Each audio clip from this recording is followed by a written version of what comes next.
The issue that we will be addressing is police brutality. Sadly, this seems to be a hot topic of debate lately, with a great deal of controversy coming from both sides of the argument. Recently, you probably haven't been able to turn on your television without seeing some sort of tragedy involving a police officer using excessive force headlining. Not only will we be addressing this concern, but the fact that racial discrimination is also said to be involved. As a group, we've concluded that our main question will be, is police brutality a real issue, and if so, does race play a role in this? Our intended audience is those who aren't well informed over the issue, and for students and other young people who would like to stand beside us in the fight to end police brutality. We hope to make others feel like we can make a difference and their voices matter, especially for people who are unable to talk for themselves. As we conducted the research, we searched through many online articles and advocacy groups that were very useful. Looking into these groups, we found interesting statistics and people who share the same beliefs that we do regarding our topic. We also discovered that there were over 100 police-related killings in the month of March alone. The death of 18-year-old Mike Brown struck everyone in one way or another. Brown was running away from Officer Darren Wilson when he turned to look back and was shot 12 times. However, Officer Wilson was not indicted. Eric Garner died after being put in a chokehold in Staten Island. The crime that led to this excessive force? Suspicion of selling single cigarettes from packs without tax stamps. As Garner was dying, lying face down on the sidewalk, he shouted, "I can't breathe," 11 times.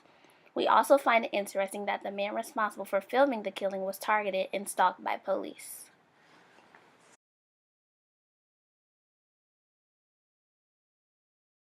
During our research, we found an article from AmericanConservative.com regarding police brutality. This article was very helpful in answering our main question, does police brutality really exist?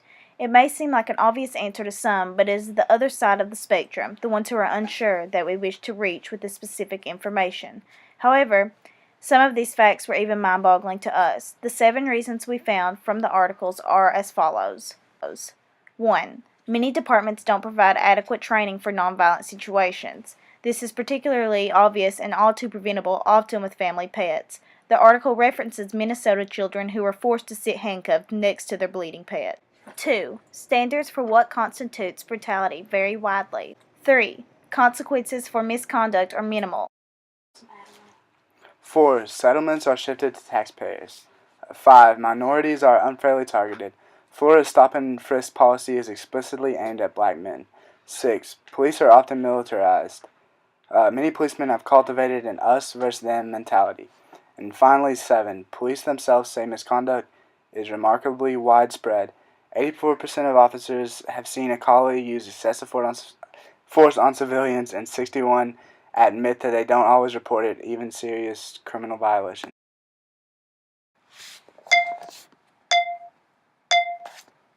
We've shared the desire for this general concept since we became a group, and we still feel passionately about this. This topic allows us to focus in specific parts, but still continue to look at the issue as a whole.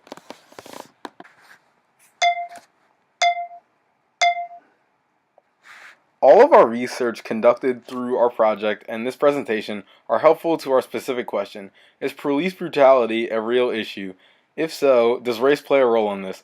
This information discovered was very helpful, and we hope to make a difference by developing a common ground with other activists who feel strongly about this subject. By doing that and continuing to keep up with their blogs, we hope to unwrap more investigations, including ones with minimal media coverage. We've shared the desire for this general concept since we became a group, and we still feel passionately about this. This topic allows us to focus in specific parts, but still continue to look at the issue as a whole.